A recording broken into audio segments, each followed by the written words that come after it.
यानी एकल संकर या एकल संकर परीक्षण या मोनोहाइब्रिड क्रॉस, ये क्या है, इसको आइए हम लोग देखते हैं। मेंडल साहब ने इसको किस तरह से बताए थे और कैसे यहाँ पर उनका नियम भर्ती आएगा, इसको हम लोग समझते हैं और देखते हैं।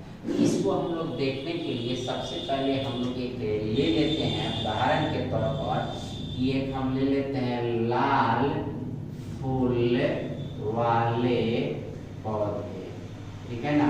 हम लाल फूल वाले पौधे ले लेते हैं और एक ले लेते हैं सफेद फूल वाले पौधे, ठीक है ना। हम ये ले लेते हैं सफेद फूल वाले पौधे और एक लाल फूल वाले हम पौधे ले लेते हैं। अब हम आपको यहाँ पर एक बात कहेंगे कि यह जो है लाल फूल वाले जो है ये प्रभावी गुण वाले हैं, ठीक है ना। कैसे हैं, प्रभावी गुण वाले हैं, और ये कैसे हैं, अप्रभावी गुण वाले हैं, ठीक है ना। क्या है, ये हमारे अप्रभावी गुण वाले हैं। यानी लाल फूल वाले पौधे जो हम लिए हैं वो प्रभावी गुण वाले हैं, ठीक है ना, और सफेद जो फूल वाले लिए हैं वो अप्रभावी है। तो प्रभावी गुण आगे जाएंगे संतान में, अप्रभावी जीनोटाइपिकली रहेंगे लेकिन नहीं जाएंगे। यहाँ जीनोटाइप फिनोटाइप क्या होता है वो भी यहाँ पर आपको समझ में आएगा। एक बात मैंने आपको यह भी सिखाया था कि जो प्रभावी गुण वाले होते हैं उसको कैपिटल लेटर से उसके जीन को, गुणसूत्र को हम सूचित करेंगे, चाहे वो आर लिखे, एक्स लिखे, वाई लिखे, जेड लिखे, यानी कोई भी चरराशि का वेरिएबल्स का प्रयोग कर सकते हैं।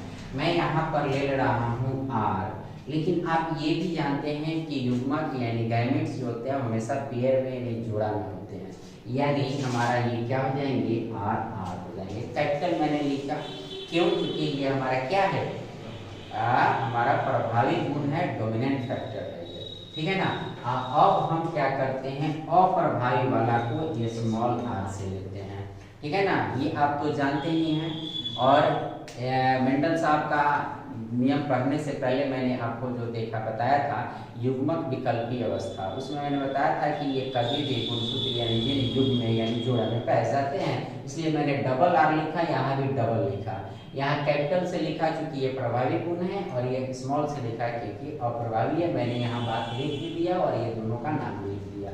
ये आप ध्यान रखेंगे तो ये टेस्टिंग में आपकी बात को समझ में आएगी।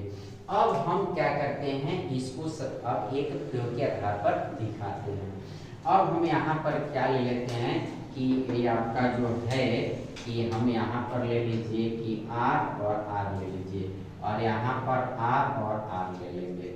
अब यहाँ पर जरा गौर से देखेंगे, ये जो हमारा एक सेट है और ये एक सेट है। एक सेट में गुण जिन्स गुण या जिन्स गुणसूत्र यानी जिन पाया जाता है, ये हम लोग पहले से जान रहे हैं। अब क्या है कि यह एक और बात देखिए कि पृथक्करण का नियम अभी हम लोग पिछला क्लास में देखे हैं, उसमें यह बताया जाता है कि यह अगले संतान के लिए जब युग्मक गैमेट्स का निर्माण करते हैं तो ये क्या होते हैं, एक दूसरे से पृथक होते हैं। तो ये क्या होंगे, पृथक होंगे, ठीक है ना। तो ये हमारा यहाँ से क्या हो जाएंगे, ये पृथक होंगे, यानी ये अलग हो जाएंगे, ठीक है ना। और यह अलग हो जाएंगे तब क्या करेंगे, यह अलग होकर आपका इस तरह से ये कैपिटल आर और यहाँ भी कैपिटल आर और यहाँ भी ये अलग हो जाएंगे, स्मॉल आर और ये स्मॉल आर, ये बनाएंगे, ठीक है ना। पृथक्करण के नियम से आपने देख लिया कि ये पृथक्करण हो गए और ये अपना अपना गुण लेकर ये चले गए, ठीक है ना। अब आप सभी जानते हैं कि हमने ये जो लिया सफेद लाल फूल वाला, ये जो हमने कैपिटल आर किसका है, लाल फूल वाला है, और एक मेल पार्टनर है एक फीमेल पार्टनर है, हम इसका क्या करा रहे हैं, क्रॉस करा रहे हैं। जैसे पीछे हम देखे हैं तो उसी तरह से दो विपरीत लिंग वाले जो क्रॉस करा रहे थे, वैसे ही हम दो विपरीत गुण वाले पौधे का क्रॉस करा रहे हैं, ठीक है ना। एक लाल फूल वाला है और एक सफेद वाला है, ठीक है ना। और इसका हम अगर कराते हैं परीक्षण तो जरा गौर से देखेंगे कि क्या होगा। पहले इसका एक हमारा क्या होगा, दोनों में से एक एक गुणसूत्र आएगा ना, ठीक है ना। इसका पहला गुणसूत्र हम लेते हैं और इसका पहला लेते हैं, ठीक है ना। अब इसको देखते हैं कि ये कैपिटल आर है और ये स्मॉल आर हो जाएगा, ठीक है ना। अब क्या करते हैं, इसका दूसरा ले लेते हैं और इसका पहला ही ले लेते हैं, तो ये कैपिटल आर और फिर ये स्मॉल आर रहेंगे। अब इसका पहला और इसका दूसरा ले लेते हैं, ठीक है ना। अब इसका दूसरा ले लेते हैं तो यहाँ पर हम देखेंगे तो यहाँ कैपिटल आर और स्मॉल आर, क्योंकि ये कैपिटल आर है, यहाँ स्मॉल आर है। अब इसका इससे क्या करते हैं, इसका दूसरे का हम करा देते हैं, फिर क्या करते हैं, इससे कराते हैं तो कैपिटल आर। कहने का मतलब है ये कैपिटल आर जो है यानी पहला का एक गुणसूत्र जो है, इसके दोनों से बारी बारी कराए हमने, फिर इसके दूसरे से फिर दोनों से बारी बारी हमने कराया, तो यहाँ पर 4 संतान की उत्पत्ति होती है। ये हमने टेस्टिंग किया। और इसमें जरा गौर से देखेंगे तो यह लाल होगा कि सफेद होगा, दिमाग लगाएंगे। ये लाल फूल होना चाहिए, लाल फूल वाले पौधे में कि सफेद होंगे, जरा गौर से दिमाग लगाइए। आप लोग दिमाग नहीं है। पहला नियम मेंडल साहब का सुनिए। मैंने पहला नियम में क्या कहा था, लॉ ऑफ डोमिनेंस, प्रावैधिकता का नियम। आपको नियम हम सिखाते हैं तो वहां पर आप इस चीज को नहीं समझता रहते, लेकिन अब इसी को टेस्टिंग में समझ चाहिए। उन्होंने पहले नियम में लॉ ऑफ डोमिनेंस में क्या कहा कि प्रभावी गुण अगले संतान में दृष्टिगोचर होते हैं। तो यहाँ स्मॉल आर प्रभावी है कि कैपिटल आर प्रभावी है, कैपिटल आर प्रभावी गुण है ये, ठीक है ना। तो जहां जहां कैपिटल दिख रहा है तो वो प्रभावी गुण है, यानी वही गुण अगले पीढ़ी में आया है या गया है। क्लियर। तो इसका मतलब है कि ये हमारे क्या है, लाल है, ये भी लाल फूल है, और ये भी हमारा क्या है, लाल फूल है, ठीक है ना। और ये भी क्या है, हमारा लाल फूल है, ठीक है। और ये भी हमारा क्या है, लाल फूल है, ठीक है ना। अब आपने चारों देखा, चारों लाल फूल है। Why? Because law of dominance suggest में, हमको लॉ ऑफ डोमिनेंस यह कहता है कि प्रभावी गुण अगले पीढ़ी में जाएगा। तो यहाँ पर आप देख रहे हैं कि ये प्रभावी गुण ये है और ये है, इसकी वजह से इसका क्या हो गया, ये लाल आ गया। लेकिन ये आर स्मॉल आर ये जो अप्रभावी है उसमें क्या कह रहा था, पहले नियम में ये भी मेंडल साहब कहते कि वह जीनोटाइपिकली रूप से यानी गुणसूत्र उसके अप्रभावी गुण के विद्यमान रहेंगे। तो यहाँ पर हैं, ठीक है ना। तो ये हमारा क्या हो गया, ये जो हमने काम किया ये प्रथम पीढ़ी का काम किया, यानी फर्स्ट जनरेशन है, यानी हम पहली बार हाइब्रिडाइजेशन कराए, मोनो हाइब्रिडाइजेशन। तो ये हम जब पहली बार जब हमने कराया तो इस तरह के हमको क्या मिला, ये परिणाम मिला। और इस परिणाम का अगर हम बात कर ले कि अगर हम इसका क्या कहते हैं, फिनोटाइप अगर हम देखें, फिनोटाइप लक्षण अगर हम इसका देखें तो हम इसमें फिनोटाइप में क्या कह सकते हैं कि 100% जो है यानी चारों का चारों यानी जितनी संतान बने हुए हैं वो सभी संतान क्या है, जो लाल थे यानी प्रभावी थे वही प्रभावी वाले आ गए। क्या अप्रभावी एक भी आया, नहीं आया। तो हम यहाँ कर सकते हैं कि प्रभावी गुण यानी 100% प्रभावी गुण वाला संतान, ठीक है ना। 100% प्रभावी गुण वाला संतान आ गया फिनोटाइप में। ये जो ऊपर से दिखता है उसको हम लोग कह सकते हैं ना, ठीक है ना। अब हम लोग इसको जीनोटाइप के स्तर पर देखेंगे तो क्या कहेंगे, जरा गौर से देखिएगा। जीनोटाइप का मतलब होता है कि वो गुणसूत्र के लेवल पर कैसा है।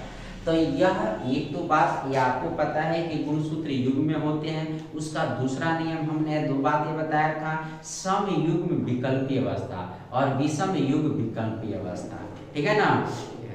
होमोजाइगस और हेट्रोजाइगस, ये दोनों मैंने बताया था आपको। तो जरा गौर से देखिए तो यहाँ पर अगर हम इसके जीनोटाइप की अगर हम लोग बात करें, जीनोटाइप लक्षण की अगर हम लोग जीनोटाइपिक लक्षण की बात करें तो यहाँ पर देखेंगे कि उसके जीन के स्तर पर इसकी क्या अवस्था है। तो यहाँ पर हम पाएंगे कि ये है विषम, ठीक है ना, युग में, विषम युग में, ठीक है ना, विकल्पीय, विषम गुण विकल्पीय अवस्था, ठीक है ना। ये विषम गुण विकल्पीय अवस्था हो गया। हेट्रोजाइगस, ठीक है ना, हेट्रोजाइगस स्टेटस, ठीक है ना। यानी हेटेरोजाइगस स्टेटस क्यों कर रहे हैं, जरा गौर से समझिए इसको। आप यहाँ पर देख रहे हैं क्या कि एक कैपिटल आर है, एक स्मॉल है, दोनों एक जैसा है, एक प्रभावी गुण वाला है, एक अप्रभावी गुण वाला है, यानी एक समान नहीं है। तो इसका हम जीनोटाइपिकल अगर हम बात करें लक्षण की, तो हम देखेंगे क्या कि यह हेटेरोजाइगस स्टेटस में रहेगा, यानी विषम विकल्पीय अवस्था में रहेगा। कहने का तात्पर्य है कि इसमें अप्रभावी गुण के जीन विद्यमान रहेंगे और वो प्रभावी गुण के साथ रहेंगे, लेकिन वो दिखाई नहीं देंगे। ठीक है, ये बात आप देख लिए। इसको हम लोग एकल संकरण मेथड कहते हैं। ठीक है ना। अब थोड़ा सा और समय लेंगे हम आपको, और इसको हम लोग क्या करते हैं, दूसरा पीढ़ी इसका ले लेते हैं। ये तो हमारा प्रथम पीढ़ी था, अब इसका द्वितीय पीढ़ी ले लेते हैं। द्वितीय पीढ़ी, ठीक है ना, द्वितीय पीढ़ी यानी सेकंड जनरेशन हम लेते हैं। अब सेकंड जनरेशन लेते हैं तो वो क्या करते हैं, ये सेकंड जनरेशन में से इस सेकंड जनरेशन करने का मतलब है हमें पहली बार ऐसे लेकर अब इसमें से दो को ले लेते हैं। ठीक है ना, इसमें से दो को लेकर अब हम इनका क्या करते हैं, क्रॉस कराने की कोशिश करते हैं। तो इसमें से दो को लेते हैं, तो जरा गौर से देखिएगा कि अब यहाँ पर दो कौन कौन आते हैं। ठीक है ना, अब यहाँ पर कैपिटल आर स्मॉल आर होगा एक, और एक कैपिटल आर और एक स्मॉल आर होगा। क्योंकि ये तो विषम युग्म विकल्पीय अवस्था है, ये आए हैं, अब इसको नहीं लेना, ये तो प्रथम बार लिए थे, ये हमने लाया और इनका अब कराते हैं। जैसे बेटा हुआ, बेटा का बेटा हुआ, उसी तरह से सेकंड जनरेशन। तो सेकंड जनरेशन में अगर हम लोग इसके देखने की बात करें तो सबसे पहले अगर हम लोग देखेंगे तो ये अगर हमारा युग में है तो ये लॉ ऑफ सेग्रेगेशन यानी लॉ ऑफ पृथक्करण ये जो है ये क्या कहेगा, ये दोनों अलग होंगे। ये कैपिटल आर और ये स्मॉल आर, और ये भी अलग होंगे, ये कैपिटल आर और ये स्मॉल आर, क्या ये होंगे। अब ये अलग अलग होकर क्या करेंगे, जरा गौर से देखेंगे। एक बार यह मिलेंगे, एक बार इनसे, ठीक है ना, एक बार यही मिलेंगे दूसर के वाले से। अब इनका पहला इसके दूसर के पहले से, और इनका पहला ये इसके दूसर के से, ये हुआ। यानी आप सीधा से समझिए ना, इन दोनों को उन दोनों से मिला देना है, तो चार अवस्थाएं आएंगी। और इसको लिखिए और समझिए, इसको देखिए। ये पहला कैपिटल आर है, इनको मिला है कैपिटल आर से, तो ये कैपिटल आर, ठीक है। ये पहला कैपिटल आर और इनका दूसरा है ये स्मॉल आर। पहला ये हो गया, इनका पहला स्मॉल आर, इनका कैपिटल आर। तो आगे देखिए प्रभावी गुण वाला को पहले लिखते हैं, ठीक है। इनका स्मॉल आर, इनका स्मॉल आर, ये स्मॉल आर। अब यहाँ परिवर्तन आपको दिखेगा, अब यहाँ पर अंतर दिखेगा। अब जरा गौर से देखिएगा कि ये कैपिटल आर वाला है, ये समयुग्म विकल्पीय अवस्था में है, एक जैसा है, और ये भी समयुग्म विकल्पीय अवस्था है, और ये विषम युग्म विकल्पीय अवस्था है, ठीक है ना। तो अगर हम यहाँ पर देखें तो यहाँ पर अगर हम देखेंगे तो सबसे पहले ये बताइए कि इसमें लाल कौन कौन फूल होगा। ये दोनों तीनों होगा, एक लाल नहीं होगा, होगा एक लाल नहीं। अब इसको लिख देते हैं, ये आपका क्या हो जाएगा, लाल होगा, ये आपका क्या होगा, लाल होगा, ये आपका होगा लाल, और ये होगा आपका सफेद।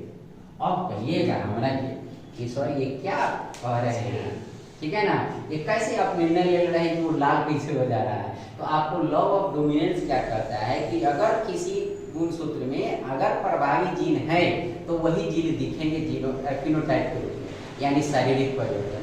तो इसमें कैपिटल आर को आपको बताया गया ना प्रभावी गुण है, तो कैपिटल आर तो प्रभावी गुण है, तो अगर किसी में ये कैपिटल आर वाले जीन रहेंगे तो वो प्रभावी गुण को ले जाएंगे, यानी उसको अपना लक्षण नहीं ले जाएंगे, यानी लाल को ले जाएंगे। तो देखिए कहाँ कहाँ है कैपिटल आर, ठीक है ना, ये आपका है ना, तीन में, एक में आपका नहीं है। तो अगर हम इनका अगर लिखे, इनका हम अगर क्या करें, फिनोटाइप अगर लिखे, फिनोटाइप अगर इनका लिखे और इनका जीनोटाइप अगर लिखे, ठीक है ना, जीनोटाइप, तो इसको दोनों को हम लोग थोड़ा सा लिखकर देखने की कोशिश करते हैं। फिनोटाइप में देखेंगे तो प्रभावी गुण वाले और अप्रभावी गुण वाले, प्रभावी गुण वाले और दूसरा हो जाएगा अप्रभावी गुण वाले।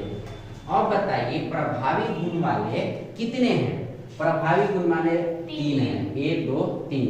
तो लाल है लाल है लाल है, यानी प्रभावी गुण वाले 3 हैं। यानी टोटल को अगर 100 मान लेते हैं तो 4 है तो 25 25 का हो जाएगा, तो 3 को है तो 75% हो जाएगा। यानी 75% जो है संतानें हैं वो प्रभावी गुण वाले हो जाएंगे, ठीक है ना। और अगर 25% जो बाकी बच गए यानी वो अप्रभावी गुण वाले हो गए। यानी मान लीजिए कि किसी का पिता टकला वाला है, ठीक है ना, एक उसका लक्षण है गंजापन, ठीक है ना, बाल नहीं है मान लीजिए, और उसकी माता क्या है, सीधी है, ठीक है ना। तो यह देखिए कि उसका फर्स्ट जनरेशन का संतान अगर 4 होता है तो फर्स्ट जनरेशन में अगर ये 4 आपका होता है तो ये चारों में उसका जो है पिता का गुण यानी चारों टकला होगा, ठीक है ना। यानी इस तरह से समझने के लिए समझ सकते हो, चारों टकला होगा। लेकिन उस चारों का भी अगर उसी तरह से अगर शादी हो जो एक अब माने इसी तरह से विषम युग्मी अवस्था में अगर हो तो उसका जो अगर 4 निकला होगा तो उसमें से 3 को टकला होगा और 1 को भी टकला वाला हो जाएगा, ठीक है ना। तो इस चीज को समझ में आया। तो अब यहाँ पर अगर इसको हम अनुपात की राशि से देख ले तो 3:1 हो जाएगा कि नहीं हो जाएगा? हो 75/25 करेंगे तो 3:1 हो जाएगा ना हमारा ये। तो ये हमारा फिनोटाइपिक लक्षण हो गया, ये दिख गया। अब जीनोटाइपिक की अगर बात करेंगे तो अब इसमें हमको देखना पड़ेगा।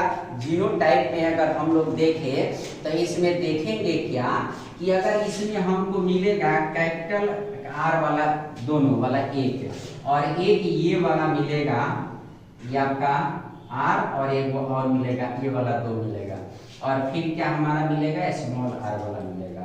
ये 3 तरह के मिलेंगे ना। तो ये जो है आप ये देख रहे हैं इसमें विषम युग्म नहीं है, सम युग्म है, यानी शुद्ध सम युग्म शुद्ध प्रभावी भी है। तो इसको हम लिख सकते हैं शुद्ध प्रभावी सम युग्म विकल्पी, ठीक है ना अवस्था। ये बात समझ में आई? प्रभावी क्यों लिख रहे हैं? कैपिटल वाला है, कैपिटल को हमने शुरू में प्रभावी लिया है, प्रभावी भी है, सम है, दोनों एक जैसा है और युग्म विकल्पी अवस्था है। इसको हम क्या लिख सकते हैं? विषम युग्म विकल्पी अवस्था। तो इसको हम क्या लिख सकते हैं? इसको हम लोग लिख सकते हैं ना कि विषम युग्म, ठीक है ना, प्रभावी विषम युग्म विकल्पी अवस्था। अब जरा गौर से देखो, विषम युग्म विकल्पी अवस्था है, ये सम युग्म बल है लेकिन दोनों प्रभावी है क्योंकि इसमें प्रभावी गुण हमारे है। और भाई कैसा है, प्रभावी भी नहीं है और सम भी विषम नहीं है, फिर भी सम में है, ठीक है ना। सम का मतलब तो एक जैसा दो, यानी सम युग्म विकल्पी अप्रभावी है। ये क्या हो जाएगा? अप्रभावी क्या है? सम युग्म विकल्पी अवस्था। अगर इसकी हम प्रतिशत की बात कर ले कि कौन कितना प्रतिशत है तो आप समझ सकते हैं कि पहला जो है कैपिटल 4 है, टोटल 1 का कॉम्बिनेशन 25 हुआ, ठीक है ना। तो हाई 1 है तो यानी ये 25%, हाई 2 है इसका मतलब 50%, 1 है इसका मतलब 25%, यानी 25% शुद्ध प्रभावी समयुग्म विकल्पी अवस्था का संतान होगा। 50% होगा विषम युग्म विकल्पी लेकिन उसमें प्रभावी ही लक्षण रहेंगे, यानी वह है उसके अंदर अप्रभावी जीन विद्यमान रहेंगे, ठीक है। और 25% जो है अप्रभावी समयुग्म विकल्पी अवस्था में रहेंगे, यानी यह समयुग्मी है लेकिन अप्रभावी गुण वाला सामने दिख गया। अब जरा सोचिए सफेद जो गुण था यहाँ पर एक में भी नहीं आया, लेकिन ये इसका सफेद का जो लक्षण था जीनोटाइप के रूप में यानी स्मॉल r वो था इसके अंदर विद्यमान जीन में, जो प्रथम पीढ़ी में नहीं दिखा और दूसरे पीढ़ी में जब इसी का किए तो वहां दिख गया और ये वो सफेद निकाल दिया, यानी ये बदलाव आ जाते हैं। तो इसी को हम लोग कहते हैं मोनोहाइब्रिडाइजेशन। तो मैं समझता हूँ कि ये लॉजिक को आप बहुत अच्छे तरीके से समझ गए होंगे, ठीक है ना। विज्ञान को अगर सिद्धांतों को व्यवहारिक रूप से समझा जाए तो विज्ञान बिल्कुल टफ नहीं है, ठीक है।